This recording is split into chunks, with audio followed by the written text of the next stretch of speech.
የፌደራል መንግስቱ መስፈርት ራሱ ከቲፒኤልኤፍ ጋር መቃረን ነው፣ መጣላት ነው። በጣም በኢትዮጵያ ስም ብለው የሚገዘቱት ፖለቲከኞች እዛ ውስጥ ያሉት ለህዋት ነው የሚሰሩት። ጃዋር በነገራችን ላይ ከነጌታቸው አሰፋ ጋር በደንብ ነው የሚግባባው። ሰላም ጤና ይስጥልኝ የተከበራችሁ የጉባኤ ኢትዮጵያ ዩቲዩብ ቻናል ቤተሰቦች እንዴት ናችሁ? ሰላም ናችሁ ወይ? ጋዜጠኛው ያልተጠበቀ መረጃ አውጥቷል። ያው ደጋግመን የምናውቀው ጃዋርን በበለጠ ደግሞ በሙያው ጋዜጠኛው የገለጠውን አብረን እንከታተላለን። ልደቱም አብዷል። እንግዲህ ያበደው ከነብደቱ ይጠፋታል እንጂ ኢትዮጵያን አያጠፋም፣ ንጹሃን አያልቁም። በእንደነዚህ አይነት ክፉ ባንዳ ልጆች የሚጠነሰስን የመጠፋፋት ድግስ የሚጋራና ራሱን ወደ ሞት የሚወስድ ኢትዮጵያዊ የለም። ኢትዮጵያን ወደ ከፍታ ለመውሰድ በሁሉም ነገር ላይ ባለቤት መሆን፣ የተሰራውን ተሰራ ብሎ ከማመን በመጀመር የጎደለውን ጎደለ ለማለት አብሮነት፣ አብሮ መቆም፣ መዋደድ፣ መፋቀር። አብሮ ያልቆመ ሰው የተበታተነ ሰው ማንም የሚጫወትበት ገለባ እንጂ የትም ቦታ ላይ ሆኖ ዋጋ አያወጣም። አንድነት ኃይል ነው። ዩኒቲ ኢዝ ስትሬንግዝ። ሰው ከዛ በመነሳት አንድ እንሁን። ከአንድነትን ጀምር ሁሉንም ነገር የጥላት መጫወቻ መሆን ይብቃ። በሀገራችን ላይ ምቀኛ ሆነን ያደረስነውን ጥፋት ወደኋላ ማየቱ በቂ ነውና እነዚህ ህብድ ፖለቲከኞችና አክቲቪስቶች እስከዛሬም ድረስ የሚጫወቱት እኛ እርስ በርሳችን ባለመዋደዳችንና ባለ መተባበራችን ለበጎ ነገር አብረን ባለመቆማችን ነው። ስለዚህ እንዋደድ። ፍቅር ያሸንፋል። ፍቅር ነው ጥሩ ነገር። እንስማቸው እነሱ የሚሉትን። ጦርነት ይብቃ፣ ሰላም ይምጣ። ኧረ እባክህ እዛ ጋር እኮ እንተዋወቃለን። 2 ዓመት እኮ ነው የኢትዮጵያ ሾርት ሜሞሪ ያለው ሲባል እኮ እዚህ ድረስ አይደለም፣ እዚህ ድረስ የከፋ አይደለም ሾርት ሜሞሪ እንጂ እዛ ውስጥ የተሰበሰቡትን ሰዎች ስመለከታቸው በጣም ስቃለሁ። ራሱ መድረኩን ማን እንዳዘጋጀው እንደው የእውነት ልንገራችሁ፣ ይሄን መድረክ ያዘጋጀው ህወሓት ነው፣ የነ ደብረጽዮን ቡድን። በእርግጠኝነት ነው የምነግራችሁ። ምክንያቱም እነዛን ሰዎች ገብታችሁ ካያችኋቸው እንደው እንዳትቀየሙኝ እንጂ በጣም በኢትዮጵያ ስም ብለው የሚገዘቱት ፖለቲከኞች እዛ ውስጥ ያሉት ለህወሓት ነው የሚሰሩት። ሁልጊዜ ህወሓት ከተነሳ ህወሓት ችግር የለበትም፣ ህወሓት ሲነሳ ምኒልክም አሉበት የሚሉ ናቸው እኮ። ህወሓት ሲነሳ ምኒልክም በሌሉበት ምኒልክ አሉበት የሚሉ የአማራ ታጋዮች ህወሓት አንድ።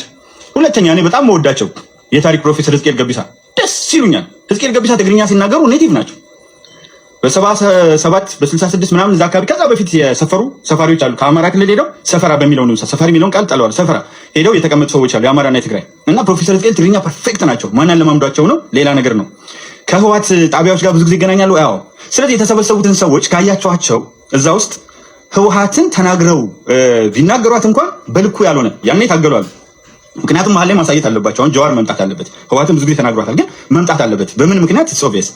ከዚህ በስተጀርባ ያሉ ፍላጎቶች ምንድን ናቸው? ሪሊ አስበው ኢትዮጵያ ውስጥ ጦርነት እንዲቆም፣ ሰላም እንዲሰፍን እነዚህ ሰዎች የሚፈልጉ ናቸው። እንደው ህወሓት አሁን እንመልከት፣ የነ ደብረጽዮን ቡድን አለ ያለማቋረጥ እንደዚህም አድርጎ እንደዛም አድርጎ በተለያየ ጊዜ ተዋክቶም ተሸንፎም ከገደል ውስጥ ተጎትቶ ምን ብሎ እንደገና ተከፋፍለው አፈርልሶ ሻዕቢያን ምን ሲል እንደነበር ታውቃላችሁ? አሁን ኢሳያስ አፈወርቂ ጋር የሚሄዱ ሰዎች እና የሞራል ጥያቄ ነው። እውነት ነው። አሁን እነዚህ ሰዎች ምናቸው እንደሚወጋቸው ሁሉ እኮ አይታወቅምና የጥፋት ወይም የባንዳነት ፊት አውራሪ ኢትዮጵያ ውስጥ ህወሓት ነው። የእሱ ደግሞ አባቱ ሻዕቢያ ነው። ከዛ ወደዛ ደግሞ የሚመዘዝ ከግብፅ አለ፣ ከግብፅ ወደዛ እያለ የሚሰፋ ነገር ነው ይሄ። ዋናው እኛ አብረን በመቆም ግን ሁሉንም ጥላት ማስቆም እንችላለን እንጂ እከሌ ጠላታችን እያልን ሌላውን መዘርዘር አይደለም። እኛ አብረን ተዋደን ተከባብረን በአብሮነት አንተ ትብስ እየተባባልን ከቤተሰብ ጀምሮ አብሮን ካለ ሰው ጋር ቃልን የመጠበቅ በሁሉም ነገር ላይ ባለቤት ነኝ፣ ያገባኛል፣ ይመለከተኛል እያሉ የራስን አስተዋጽኦ በበጎ ማበርከት ከመጀመር ጀምሮ ነው እንጂ ሀገርን የምንሰራው ይህ አይመለከትም ይሄ ነው እያል ጠላትን ዘዋዳ እየጠቀስን እዚህ እቤት አብሮን ካለ ሰው ጋር ሳንስማማ መፍትሄ አናመጣም። አብረን እንቁም፣ እንዋደድ፣ የሁሉም ነገር ባለቤት እንሁን። ማንም የተፋውን ምራቅ እየላሱ ከብዶች በላይ ማበድ ይቁም ነው። የህወሓት ክፋት ቢዘረዘር ሰዓታት ስለማይበቃው እውነት ነው። ዛሬ ሲለመን ጦርነት ብቻ የሌሎች መሞት ብቻ የሱን ህይወት የሚያስቀጥለው የሚመስለው አውሬ ጦርነት ይቁም ሲል እኔና እናንተ ዛሬ ድረስ መንግስት ካልገባችሁ እያለ እየለመን ያለውን ታጣቂ የእናንተ አጀንዳ አይደለም፣ ብትገሉም ብትሞቱም ይሄ ጉዳይ ለእናንተ አይጠቅም፣ ሐሳባችሁን አምጡ፣ መድረኩን ተጠቀሙበት፣ ተጠቅማችሁበት አልሞላ ቢል እኔም ማንም ይተባበራል ከእናንተ ጋር። ገና ከወዳ ግን መነጋገርን የምትጠሉ የሆናችሁት ከኋላ የሚጋልባችሁ ስውር በትከሻችሁ ላይ የሰፈረው የኢትዮጵያ አጋንንታዊ ጠላት ነው። ሰው ተመለሱ፣ ተጠቀሙ ነው። አሁንም እነዛ ሰዎች ግን እያፌዙ ነው። እኔ እንትን ያልኩት ምንም አያስተውሉም። በቃ እኛ የተፋነውን እንትን የሚል እኛ ያልነውን ምንም ነገር ቢሆን እኛ ከተናገርን የሚሰማ እኛ ያሸከምነውን የሚሸከም ትውልድ በኢትዮጵያ ውስጥ መስርተናል ብለው ነው ጦርነት ይቁም ብለው እያሾፉ ያሉትና ይሄ የሚያሰናክለው ካለ በእውነት እምላችሁ ሰንካላ ነው፣ አይድንም ይበለው እላለሁ። ኢትዮጵያ ግን ትቀጥላለች ወንድሞቼ። በነገራችን ላይ ከነጌታቸው አሰፋ ጋር በደንብ ነው የሚግባባው። ለጠቅላላው ኢትዮጵያ ህዝብ ማወቅ አለበት፣ በደንብ ነው የሚግባባው። ግን ምን ናሬሽን ተፈጠረ መሰለህ በዛን ሰዓት። በነገራችን ላይ ከነጌታቸው አሰፋ ጋር በደንብ ነው የሚግባባው። ለጠቅላላው ኢትዮጵያ ህዝብ ማወቅ አለበት፣ በደንብ ነው የሚግባባው። ግን ምን ናሬሽን ተፈጠረ መሰለህ በዛን ሰዓት ከጌታቸው አሰፋ በቃ ፍጹም በቃ ይሄ ጫፍና ጫፍ ማለት ነው። ገብቶናል። የማይስማሙ የማይግባቡ ቢገናኙ የሚገዳደሉ የሚጠፋፉ በተለይ ጀዋር አቅም ቢኖረው እሱን ማጥፋት እንደሚፈልግ ተደርጎ ነው በቃ ናሬት የተደረገው። ህዝቡ የሚያውቀው እንደዚህ ነው፣ እውነት ለመናገር ማለት ነው። ከዛ ምን ናሬሽን ምን የሆነ ትርክት እንዲመጣ ተደረገ በሰዓቱ ማለት ነው። ያ ትርክት ምንድን ነው? አይ ቲንክ ከአዲስ አበባ ዙሪያ የምትገኝ አንድ ከተማ ወይ ሾፍቱና ጦር እንደዚህ ማለት ነው። እና ጀዋር ያድራል የሆነ ሆቴል ላይ ማለት ነው። ከዛን ጠዋት ሲነሳ ለመክፈል ሲሄድ ተከፍሏል ተባለ እና ማን የከፈለው ሲባል ጌታቸው ነው ብላችሁ ነገሩት ተብሎ ሪሴፕሽን ያሉ ሰዎች ጌታቸው ከፍሎታል የሚል ሰማ ጀዋር ማለት ነው።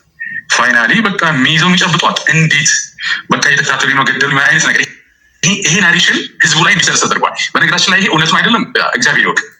ይሄ እሱ የሚናገረው ልክ ነው። እነሱ በሁሉም ቦታ ላይ የተሰዳዳቢውን ተቋሚ ፓርቲም እየመሰሉ አንዱ ይሄን በለኝ እየተባለ ድራማ ነው ይሰራ የነበረው። ከዛ ድራማ እኮ ነው ሰው ትውልዶ ነፃ ለውጥ ያለ እንጂ እነዛ ሰዎች ቢሰዳደቡም አብረው ቆምን ቢሉም ለማመን ነው መቸገር አለበት። ግን ዛሬም በዛው ተጠልፎ የነሱ ደግሞ የሆነ ነገር ሆኖ ያለ ትውልድ ብዙ ነው።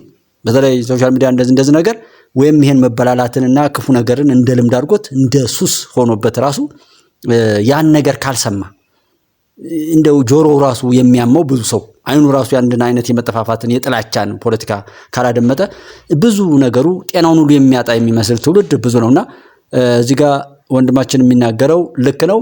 ያና ይሄ ተጠፋፋፊ ተመስለው ነገር ግን በየቦታው ላይ እንዳለው የዛ መዋቅር ቅርንጫፍ ሆነው ነው የሚሰሩት። እያንዳንዱ ቦታ ላይ ድራማ እኛ መጫወቻ ነን። አሁንም ሰውኑን ከጎጠኝነት ከመንደር ጥላት ከሰራው መጥፎ ጉድጓድ ነፃ እንውጣ እንጂ ከሌን ያለው ሸኔና ፋኖ አብረው ይሰራሉ፣ ፋኖና ህዋት አብረው ይሰራሉ። ቀጠለልህ። አሁን ደግሞ ህዋትና ሻቢያ አብረው ይሰራሉ፣ ሻቢያና ግብጽ አብረው ይሰራሉ። ቀጥል፣ ሌላም ይመጣል። ስለዚህ ይህን ካወቅን ይሄ ሁሉ እየተገለጠ ከመጣ ለምንድን ነው የማናስተውለው? እነሱ የተሰብስበው አሁን በምን ኮንፈረንስ ምናምን እያንዳንዱ ቤቱን ዘግቶ ሲያቅራራ ሰማስ ጦርነት ይቁም ብለው ያሉት እነሱ ጦርነት ይቀጥል እንደማለት ወይም እዛ ላይ እያፌዙበት ነው፣ እየቀለዱ የአንድ ግርፍ መሆናቸውን ነው የሚያረጋግጠውና ይህን ያክል ድራማ ነበር የሚሰራው። እነዚህ ህዋትን እንጠላለን እያሉ የነበሩት መሳይን ማየት በቂ ነው። እነ ደረጃ ብተወልድ አዲስ ግልብጦችን ሁሉ ይዋቸውና ህዋትን እንጠላለን ብለው እንዲጮሁ ተሰርተው የነበሩ ሰዎች ዛሬ ተገልብጠው እዛው ቤት ሆነው የምናያቸው የዛ የጭንገረድ ሆነው የኖሩ ሰዎች ስለነበሩና ያንን የሚመስሉ ሰዎችም አሁን ስለሆኑ የፖለቲካ ፓርቲዎች ምናምን እያንዳንዱ ሳልሳይ ወያኔ የሚባለውን ባለፈው ሰምታችሁ ከሆነ የዓለም የምግብ ተራድኦ ድርጅት ነው እንደዚህ ያወጣው የሆነ ሪፖርት አለና ወልቃይትና ሰይቶ ሁመራ አካባቢ ያለውን አከራካሪ በሚል ገልጦታል የሚል መግለጫ አወጣ። እንግዲህ ተቋሚው ፓርቲ እኮ ነው። እንደ ትግራይ የሚያስብ ወይም እዛ ጋር እንደ ፖለቲካ ፓርቲ ከሆነ የሰዎች ደህንነት ላይ መጀመሪያ መቅደም አለበትና ይመለሱ ብሎ ማለትም አንድ ጉዳይ ነው። የትግራይን ወሰን የትግራይን እንትን እያለ መግለጡ በጣም ተች የሚያደርግና እዛ አካባቢ ላይ ያለው ትርክት ኢትዮጵያዊነትን ወይም የኢትዮጵያን ባንዲራ ከመጥላት ጀምሮ እንደ ክልል ቁንጽልነት የሆነ ጽንፍ ይዞ የሆነ ቅርንጫፍ ሆኖ የመቅረት ዋናው ባለቤቱ ከመሆን ይልቅ ዳር ላይ ቆሞ እንደ ተገፋ የማለቃቀስ አይነት የተጠቂነት ስሜት የወረሰው ትውልድ መብዛቱን በዛ ሁሉ ያየንበት ነውና እዚህም እዛም የሚባል ወደሚጠቅመው ንድ ጉዳት መቆም አለበት። ሰላም ይምጣ። ራሳችንን በሚጠቅም አስተላለፍ ብንቆም እውነቱን ለማወቅ ብንማር ጥሩ ነው። ውሏችንና ዳራችን ግን መከራችንን የሚያበዛ መሆኑን ሰው ባይረሳም እላለሁ። ኢትዮጵያ ታሸንፋለች። በጣም በከፍተኛ ሁኔታ ጌታቸውና ጀዋር ጌታቸው አሰፋና ጀዋር በቃ ማለት የማይጣጣሙ የማይግባቡ ቅድም እንዳልኩ አንዳቸው በአንዳቸው ላይ የተነሱ ሰዎች እንደሆኑ የሚያደርግ ናሬሽን ላይ እና ኢንተርቪው አድርጉት ተባለ። እንግዲህ ትግራይ ቴሌቪዥን ነኝ። አሁንም ደስ ኢንተርቪው አድርጉት ማንን? ጀዋርን። የት ነው ያለው? አዲስ አበባ የሚሰራ በለውጡ መጥቶ ስለነበረ ማለት ነው። የለውጥ መንግስት ሲመጣ ወዲያውኑ ገቡ አይደለ? ከዛ አንድ ቴሌቪዥን ቻናል ያስተባብር ነበር፣ ኦኤንኤን ብቻ እንደዚህ አይነት ነገር ማለት ነው። እሱ ሊቀበረው ነው። አንድ ደግሞ ምክትል አላቸዋል። አንዱ የፕሮ መንግስት ነው፣ ፕሮ ህዝብ ነው። አሁንም አለ አዲስ አበባ ላይ እና ኢንተርቪው አድርጉት። እሺ ከዛ ኢንተርቪው ሲደረግ ዳይሬክተሩ ነው እንዳልኩ ያቺ ቅድም የሆቴሉ ላይ የተከፈለችለትን ምናምን እሷ ልታጠናክር የምትችል ጌታቸው አሰፋን በቃ አይሰድቡ ስድብ ሰደበው በዛ ኢንተርቪው ማለት ነው። በትግራይ ቴሌቪዥን ነው። ከዛ ኢንተርቪው ሲደረግ አሁንም የአዲስ አበባ ኮረስፖንዳንቶች ናቸው ኢንተርቪው የሚያደርጉት። ያው ይሰማራቸው ስለነበረ ነው እየነገርኩህ ያለሁት። ፋይናሊ እኔም በራሴ ካሜራ ተቆራርጦብኛላችሁ፣ በራሴ ካሜራ ቀርጻቸዋል አለ።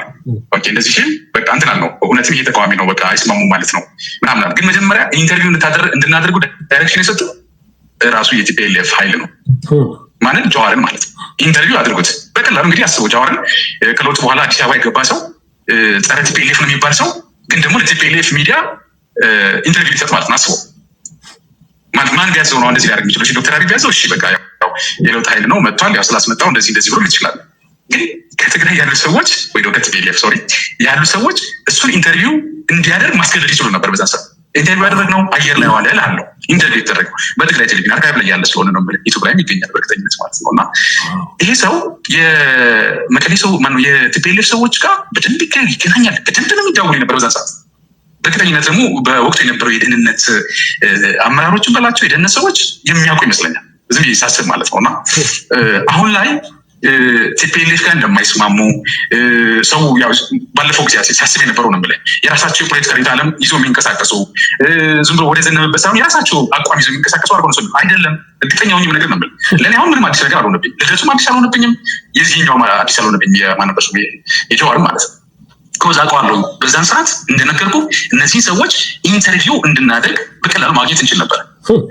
እንግዲህ ቲፒኤልኤፍ መቀሌ ሆኖ ይህንን ማዘዝ ይችል ነበር እያልኩ ነው።